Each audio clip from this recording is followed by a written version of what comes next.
shock at the beginning of the assessment. Of course, as you switch to market value, have a lot of challenges. The numbers finally were going down. 08, 09, only about 22, 23% of the people challenging were successful. In 11 and 12, in order to avoid refunds, if the county reduces you right away when you challenge, there is no refunds. If I reduce this half of the room because you challenged, there's no refunds. Who pays, though, if your assessment goes down? The other half of the room that didn't challenge. So if I'm giving you an assessment reduction just because you asked for one, maybe I'm doing you a favor, maybe I'm not. I'm certainly messing with the rest of this room. And what took place under Mangano? Every single tax rate, including the Roslyn school tax rate, has gone up. Not only because Roslyn school raised their taxes, state tax cap could only raise it 2%. Why did my tax rate go up about 10% in the Merrick School District? I think it was 12 in Roslyn. Because people who are challenging are getting a reduction on demand. In 11 and 12, what percentage of people who challenge got a reduction? Anyone know? I just told you in 09 it was about 22%. 70% in 11 and 12? About 90%. 90%. Is that a broken system? And is that a tax increase? It's a tax increase for everyone who did not challenge. Now you have Superstorm Sandy, where on the South Shore, everyone south of Merrick Road really probably have a value that went down. Combine real value going down with the fact that the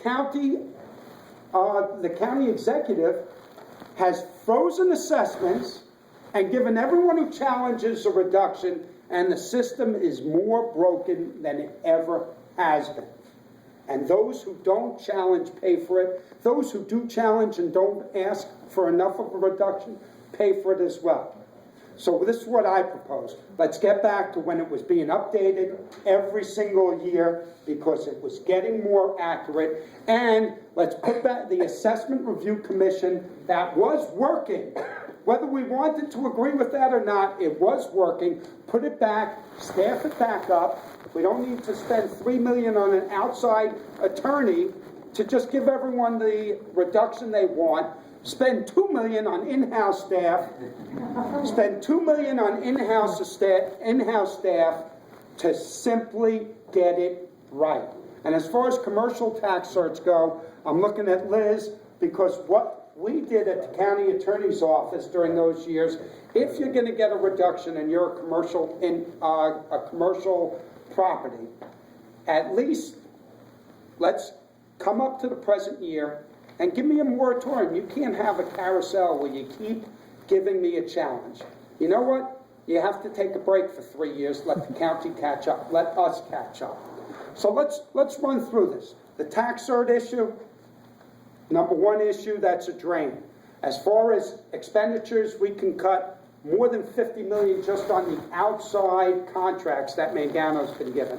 Another thing that should bring in money, the sewage treatment plants. That's how I got my start. We left the majority with a 7-year plan. Every 30 years or so, 25 years, the 2 sewage treatment plants, Bay Park and Cedar Creek, which treat over 80% of the sewage, are an environmental and economic boom for Nassau County. They are a treasure. To build plants like that now, it would cost you $2.5 billion each. $2.5 billion each. We had a 7-year plan of $700 million to upgrade the plants. Mangano will mail to you that he put in $70 million. Guess what? Should have been $400 million in his time period. Why did Bay Park fail when the storm came in? He would tell you it's record amount of water. But the plants were designed for the 1,000-year storm. The pumps that should have been replaced in 2010 under the capital plan the Democrats passed never were put in. Never were put in. These influent pumps never were put in. So temporary pumps were put outside. So when the water came in, the temporary pumps, of course, failed. So then the tunnels filled. the electrical system shorted, and the cooling of the plant failed. So because of water, the plant didn't have water to cool itself. It's a great thing for Mangano to be able to blame a storm. The truth is, he came in saying that we didn't do enough for the plants, which was a lie, because we had a great plan for the plants, and he has done his best to destroy those plants. I am telling you that trying to sell those plants to a private company for a one-shot that was $1 billion loan that you would have had to pay off was the biggest scam ever. And that was all Mangano. The Democrats should work together to show that this one-shot plan, without any upgrades to the sewage treatment plants, was a total failure. Brought in nothing but devastation to Nassau County. And if we go back to the plan where the legislature already authorized the bonding for these upgrades, we can consolidate sewage throughout Nassau County into the 2 plants. And by the way, we make, and we can make even more, but we make $30 million a year in the sewage treatment plants. $30 million a year. Under Swazi, we were making over $50 million, but Mangano has done $28 million worth of outside contracts to help us run the plants. $28 million. Do you know what it was in 2009? $6 million to $28 million. So we can upgrade those plants, and we can make money just in sewage treatment, which is environmentally friendly. We have to promote smart growth in order to keep people here, to bring in new revenue. We need to consolidate across the board if you really want to control costs. We have to focus a team effort of Democrats, not just on the county level, on the town level as well. And in terms of the environment and our future and park upgrades, we have to go back to a county that in 04 and 06 did an environmental bond act to upgrade our parks, to keep our environment clean, to work together, and everyone benefited. You know what? We can't correct anything overnight, especially when you have 4 years of not just moving backwards, we leaped backwards. We leaped backwards to the 1980s. And it's all been a joke. It's this idea, it's like Kate Murray on the county level. If I do a lot of mailings, and if I show up at a lot of ribbon cuttings, you're going to forget that I'm really messing with you.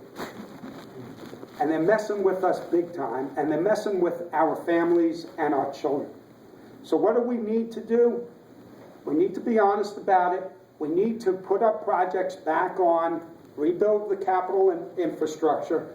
As far as budgeting goes, if you cut out a lot of these outside contracts and start raising revenue again, and the only way, Adam mentioned that, and I don't think we disagree, the only way is to bring in business. The real issue is that those areas in Nassau that need redevelopment aren't just a couple of Nassau centers. It's those traditional downtown areas as well. All right, I think I took my whole half hour. Okay,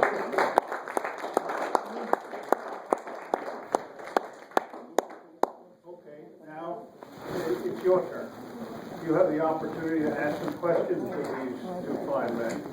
And do we have any questions? Not even one? Come on.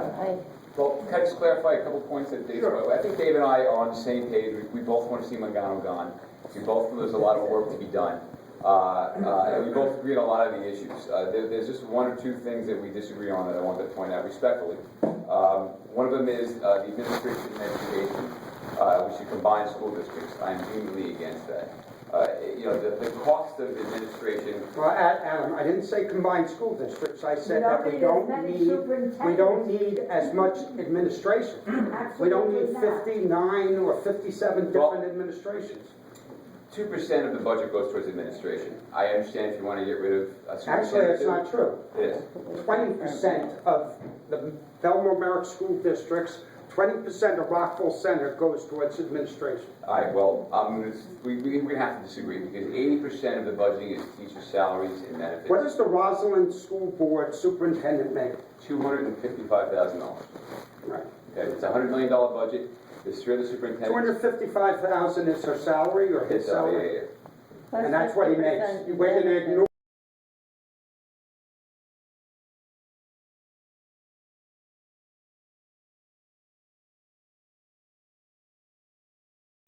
I mean, it's just not true, it's not 20%. The superintendent Rosalind's package is worth more than 300,000. Oh, if you include every single, I'm putting all But let's be honest, let's include what they cost. You said administration costs 20% of the budget. I'm telling you, with all in health insurance, any perk you may get, salary, there's 4 or 5 superintendents, the pension, the numbers can't possibly get up. It's about 2%. I mean, I'm on the school board, I know the budget. You're looking at just the superintendent or the administration? Superintendent, The superintendent's not the only thing that's in administration, assistant superintendent curriculum of business, and Secretary. Can I interrupt you guys for a second, because we don't really want to turn this into a debate. No, I just want you to clarify a Time point. out, just a second. This is an effort by Democrats to come together to identify what the problems are, propose solutions. Henry, my only point is that if taxes is the #1 problem, and it's actually the number 1, 2, and 3 problem. I agree. You have to at least address where 2/3 of the taxes go. And I have a And question to take for you. off of the table that you can cut administrative costs, there's really not. I'm not saying that- place I'm not to saying go. that's- Gentlemen, time out. I have a question for you. I'm a past school board member, school board president. We've got 2 other past school board presidents in this room. And it's always been the kind of thing that, the school district can't be in politics. But you want to know something? A lot of the attitude toward the body politic grows out of the taxes, most of which are imposed by school districts. The question I put to you is, and you seem to be starting to answer it by this little debate you're having, should some aspect of school district policy-making concerning expenditures be part of the political process? Or is there some reason to isolate it so that you have what we have now, where the people who come out to the school budget, school district votes are primarily parents, many of whom will vote for whatever's up there because they want the best for their children, or at least that's presented. It's actually a lot of empty nesters come out too. I mean, it's a pretty good cross-section of society. Not here. There's 50, If you just look at the numbers of the. 2% of the eligible voters vote. It's not a very good cross-section. The question is, should this become part of the political discussion? I think it should. I mean, one of the things we discussed You know, earlier. if you look at, let me finish, if you look at, let's take Garden City, it's close, right? It's a good school district, everyone would say Garden City's a good school district, right? Why do people in Garden City pay less in school taxes than people in Seaford? Not Roosevelt Field, but Franklin Avenue. Roosevelt Field, you're exactly right. Since I work at my law office at Roosevelt Field, most of Roosevelt Field, save for the farthest western area up against Clinton, actually goes to Uniondale, which also is an area which it can show that even a minority area can get the benefit of a lot of business. So one of the things that everyone agrees on, but Adam and I are agreeing, that we need to make more of our areas throughout Nassau County work or look like Garden City or Rockville Center, at least in some areas. But the bottom line is, I think everything is on the table when we're hurting the way it is. And I think that if there's cost savings to be had in administrative consolidation of the schools, we'd be crazy not to talk about it. So let me just add to that for a second, please. 15-point plan of looking at the 20% of the budget that is not to do with education, as far as teachers or administration. I don't disagree with David as far as there might be some savings, a few $100,000 in doing that. But one of the reasons why our schools are so successful is because a teacher, a student, a parent, they're very accessible. You're in the city school system, try and speak to the superintendent of schools. And by the way, how's the city school system working? What does the superintendent actually do? Let me get back to how we can share, how I believe that David... You had a question. I don't have a question. I was on the school board for many years, and I remember going to meetings with Squatchy where they were going to try to consolidate and set down heels from them. I thought so too. Personally, one, the reality is, in most school superintendents make a lot of money, but what drives the course in a school district is your teacher's contract. Absolutely. Because they build from there. If you have gym teachers making $120,000 and they're all over the place, then when you have assistant principals, they've got to make more, the principals make more. I understand. The assistant, I and then understand. they rack it up. But anyway, this is a discussion that went round and round, and unfortunately, because all of our neighborhoods treasure our local control, I think we're wasting our time to get into the school discussion, although it's a problem that needs to be solved. Henry's list of questions really goes to the heart of what's the problem in Massachusetts. The sewer system is appalling. We need to deal with that.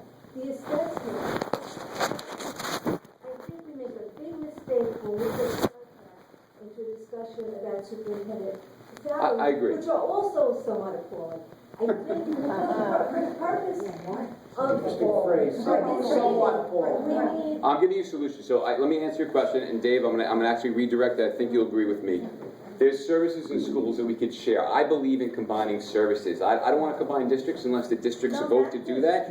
I want to combine busing, purchasing. Why do we all have to go out and hire different people to do our cesspool treatment in our schools when we can hire for a fraction of the cost if we go out together? There's millions of dollars to save in cooperative contracts. We can get hung up on 2%, 20% with superintendents, but we agree that there's efficiency to be had. I created a whole plan to do that. We've saved over $10 million in my 4 years on the board. We're one of the best run districts financially in the county, barely over a budget increase of 1%. I understand, but let me just make one other point, please. The where we should do consolidation first and have a victory before we go for the hard stuff, in my mind, is water, okay? And I know you have a bone about this. There's 46 water districts in Nassau. Do you care? But we have layers and layers of boards, and talking about superintendents, water superintendents in every single district. Suffolk has 9 districts, we have 46. There's millions of dollars to save in consolidation. That's a great place to Well, let me just jump in. I don't know why I'd have a problem with consolidation of water district. I've made a huge case that the idea that there should ever be private monopolies over public necessities is a huge mistake. No, I agree. I'd say we could What we're doing, or hearing the state talk about with LIPA, is like to ignore what Lilco really was. But we have Baldwin, right next to us here, Baldwin, Merritt, Belmore, Wantua, Seaford, Levittown, parts of the Massapequa, where you have a private water company where rates are 5 times what they are in a public water. And to consolidate water would be something where you're starting easier. But when you're talking about schools, what you're saying, let's concentrate on what we can deal with instead of something that has been unsuccessful for years. All I'm saying is let's have a real discussion when we're talking about taxes. Let's remember that even if you roll back the county or freeze the county portion of your taxes, no one's going to really see that in their bill. But what we should talk about, and what we better make sure that people realize, number one, part of why Mangano got in was saying that the sewage treatment plants were being discarded, when in truth, the sewage treatment plants at a 25-year cycle needed to be upgraded at that time, and every 25 years, plants of those kind need to be upgraded in terms of the influent pumps, that's the pumps that bring it in, the pollution control devices that scrub, as well as the pressing system. All of those upgrades were being planned and have moved nowhere under this county executive, where the plants were put in such a position where Bay Park, for a year in late 2010, was spewing waste into Reynolds Channel. And you talk about bipartisanship. I have 12 bills, including reporting to you when there's a discharge from the sewage treatment plants that the Republican majority in the legislature won't put on the table. Who here suffers from Sandy and thinks that insurance companies should have told you within 30 days, here's your check, or why you're not getting a check? Do you know I have that bill and the Republicans won't call it? And they're saying, well, that's really for the state to do. Since when does Nassau County not push the button and wait for the state? We were the first with the texting, with the smoking laws, with cell phone use. There's a state vehicle and traffic law, but because Nassau County pushed those laws, it became state law. 12 bills should not have not.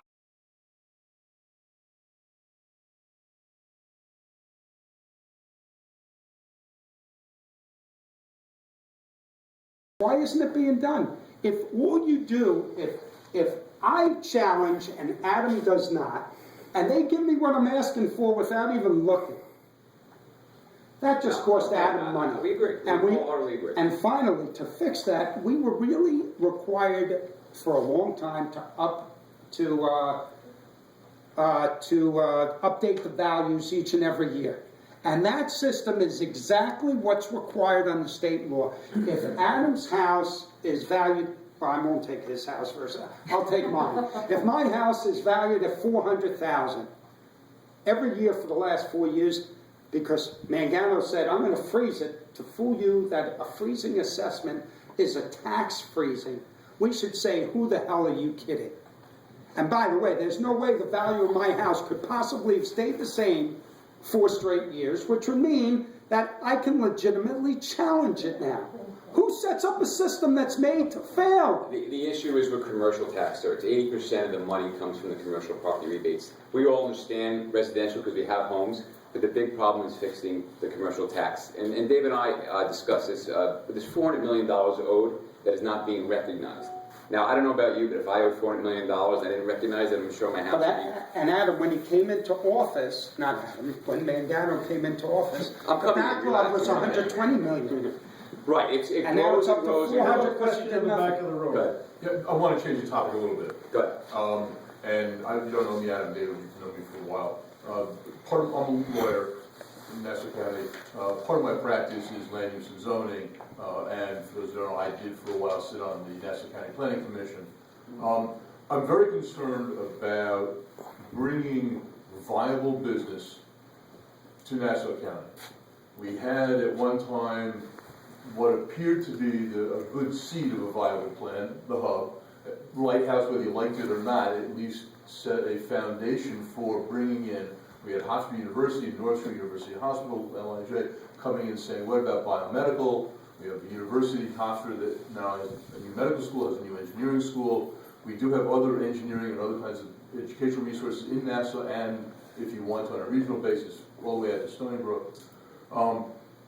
We have a town of Hempstead who has decided that 1950 is the way we should exist. I'm not quite How's that working, by the way? Well, but that's part of my problem. Didn't work well then, it's not going to work well now. I get a client who comes in and says, I want to fix something, I need a change of zone, or I need to do some land use planning. I tell him it's 3 to 4 years before anything even happens. He says, I'm not investing that kind of money. I've spoken with all the big guys. That's idle money for me. Forget about what I'm going to pay you, Eric, to as a lawyer to try to do this. I got to hold up this money, leave it idle for 3-4 years before I can get it to produce. Developers are not, the capital goes to the point of least resistance. But then the question becomes, does the county take some action? I don't know if you have an answer, it's a little rhetorical in some ways. Does the county take some action to say, okay folks, screw all the local zoning, all the local land use planning, let's make it countywide. I actually put that on the website that I have, and people voted against it, but I'll tell I you, understand. Yeah. certain And areas, the hub, I mean, if they're empowerment zones, the hub, Yeah. maybe that should become a state empowerment zone where the zoning is not up to the Hempstead, but it's up to the county, and they decide what goes in there. And let the community be part of the process, so you don't have a 60-story building like the Lighthouse had. Maybe you have a 15-story building people want to see, but several of them all together. But you definitely need a convention center. That's a first and foremost. You need mixed-use housing. You need something fun like Pike's Market in Seattle, where kids can come and go to restaurants and bars, or something like Disney, where they have all the bars and restaurants and comedy clubs. You need a place that goes off of our biggest resource, our biggest employer, are the hospital systems. Why can't this become a great place for cutting-edge investment and research in the hospitals? All this together could be a work-play thing for young and old, and there could be a plan, but you need community buy-in, and you need to be able to do the zoning to have it. Maybe the answer is. Well, let let's me get try this to thing. answer some of your questions. My I question think is- we agree that we want to attract a lot of these businesses. Your question is, can't there be a regional zoning which at least levels the playing field and makes the process faster? The county doesn't, under state law, under state law, the reason why the town was able to shoot down the lighthouse is because the lowest level of government, and in the town of Hempstead, unincorporated areas would be the town, here it would be the village, get the final zoning. Now, a lot of people like that. A lot of people, the same way a lot of people like their little school district, they like having that power within their own village. But what you need to do is say, why, when it really gets local, like Rockville Center or Garden City, do you have almost this planning where they have attracted that mixed use? They find a Franklin Avenue, which is sort of a fun place to be, or even the nightlife here, a little bit fun places. Why does that work? But yet a larger unincorporated area doesn't, and then you have to put pressure on your Cape Murrays. And the IDA can be used, you know, it could be used for anything if it's used correctly. But there's a mental set, Cape Murray's, or the town of Hempstead zoning for that hub, will allow a restaurant, but will not allow a diner. It's specifically in the law. Now, you want to tell me there's a restaurant and a diner? Be my guest. And allow a gas station, but it won't allow a sports medicine professional office. Right. Right. It has housing density that is so low that all those ancillary businesses that grow up around housing cannot exist because they can't be supported. I don't have enough people living in that area to have a coffee shop. Listen, I hate to do this to everyone. I'm the only legislator with the district office, mostly because I pay for it myself. And my district office in Belmore, you get to hear a lot, but unfortunately at 9:30, I have to show about 5 people how to put in a challenge on their assessment and put in for exemptions before April 1st. Anyone who had Sandy-related damage are being required by this administration to put in their own challenge instead of re-inspecting those South Shore neighborhoods, which is what should have happened. And that's another failure, tremendous failure of this government in the wake of Sandy, putting the onus on victims to get what they should really be entitled to. But it does mean I gotta run. Okay, we do have a question right here. This gentleman would like to ask. I just have 2 questions. We spent about an hour and a half, I didn't hear, maybe I heard it 1 second, about the Financial Review Board overseeing Nassau County's funds. Maybe I heard 1 second.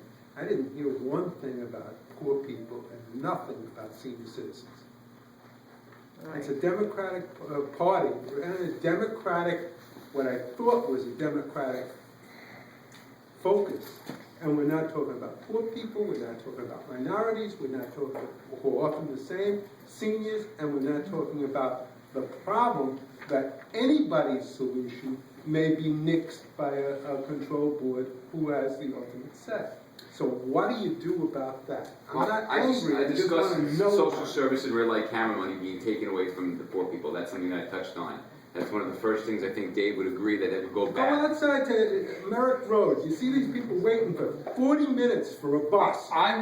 As far as the red light cameras go, I wrote the bill when we were in the majority that the red light camera money should go to the health and human service agencies, whether it was youth, seniors, But there's a growing social Hispanic services. population, what's going to go on?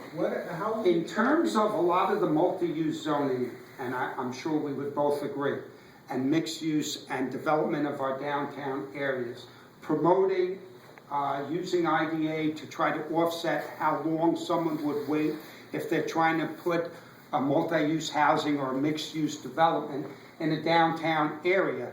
That would address not just young people staying here, but also seniors live there. When you go to Wantor, which has a burgeoning downtown area, the Victorian housing at Wantor are seniors, and then the mirror image is young people on the other side. So when you talk of mixed use, you talk about options for seniors in terms of where to live. The best areas are our traditional downtowns, particularly South Shore neighborhoods where you're close to the train stations. You know, Whether it's Seaford, whether litigation it's in Montauk. Rockville Center was involved with little do. apartment houses I here. do. Avalon, you talking about. I do. I'm sorry? Avalon. So let me address, And Did it didn't happen easily. let me address your concerns about Hispanics and other nationalities. There should be a language access program in Nassau County, and it'll be served by volunteers, where if people who speak Spanish or Creole or whatever language, and there's plenty of people in Nassau County, they'll get government services.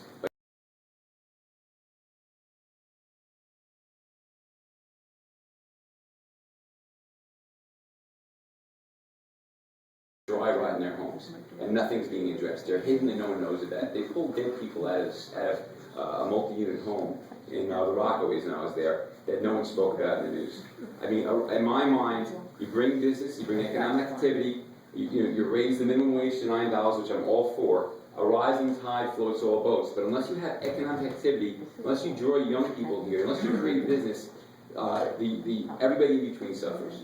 Senior services, the bus system's horrific. It was done as a way to save money. I plan on riding the buses and creating a video, and you'll see how bad it is. There's something called a bus rapid transit system. You do it in Los Angeles. You buy your tickets online or beforehand outside a kiosk. You get on the bus, and the bus controls the lights as you go through that. You can go north and south a lot quicker. We're not servicing the people. People who make $7.25 an hour, their rates are going up on the bus, which is, it was told we weren't going to have bus rates, which was a bald-faced lie. Take 2 buses to go about 6 miles, and it takes them 2 hours because of the way the system's run. You need north-south, east-west, and a spoke system off of the hub, and that would be a good infrastructure. So there's a lot of issues to discuss. We only had an hour and a half, half an hour in this debate, but there are things we can do to help every sector of the community, and that's what the Democrats look at the rising tide. It's we, not me, and that's the problem in Hempstead. It's me. They're keeping the people in power because they have their jobs. 150 people are benefiting while everybody else suffers. And as a Democrat, we want to see everybody win, whether it's the poor, the middle class, which is getting destroyed. The wealthy are equally have a right to succeed and be happy here, and also the elderly. And a rising tide floats all boats. Yeah, you mentioned something in your speech about a GPS program for what? Could you repeat that? Beautiful. We need to use, we're living in the 1980s like David. We agree on a lot, David and I. We're Democrats. We have most of the same talking points. But we don't use technology to do things better, quicker, faster. Why, for example, doesn't every government vehicle have GPS on it? So you can monitor how much gas you're using. You can monitor if they're going through tolls. Every car in Nassau County shouldn't leave Nassau County. There's 1,400 vehicles for 600 parks employees. That doesn't make sense. I put you in touch with my son. Well, and talking about technology, there's a lot more you can do. Why, when you call the county, aren't you assigned a number? And then when you call back, you can follow through to see how your case is going forward. I mean, a lot of it's just pure customer service. But even about customer service, how come when you go to a county office, you got to park 6 miles away and walk in, and it takes you an hour to get there and back and find parking? Why aren't the spots around the building for the customers? You get in and out, transact your business. Instead of the employees. Yes, and we need to start taking care of the people who put us here. And I have pages and pages of simple ideas. Some might save money, like Dave said, about not using outside counsel. Some might be as simple as doing direct deposit instead of having actual physical paychecks. And there's millions and millions of dollars, and we've gone through some of them with busing initiatives in the schools, with consolidating water districts, with ways we save in the county. There's low-hanging fruit which has nothing to do with firing people or raising your taxes. Because you're a Democrat. You get some services. You want some government services. You want cops, you want jails, you want social services. There's things you pay for you need to have a good society. And I think we're just missing the point by knocking certain areas instead of looking at our budgeting and finding efficiencies, which I'm great at doing it. We've got 2 questions on deck here. I'll stay afterwards as late as anybody likes to draw bone as much as you want, but go ahead. Richard had his hand up first. I'm sorry. Okay. Richard? Yes, I'm a bit puzzled. I've heard Dave Denenberg speak of a lot of the things that the Swazi administration accomplished, and I'm quite familiar with what they did, and I generally agree. I then kind of put my head down and listened to you, and it sounds pretty much the kind of recommendations and the kind of approach and the kind of attitude that Mr. Swazi has. So, my question is, we're not entirely clear what a primary would do. It might be rather damaging to the party. So my question to you is, how do you differentiate yourself from Swazi? What would you do that he has not done already and would recommend being done in his next administration? I respectfully disagree with a lot of the talking points that Dave had. I don't want to go into them because he's not here to refute them.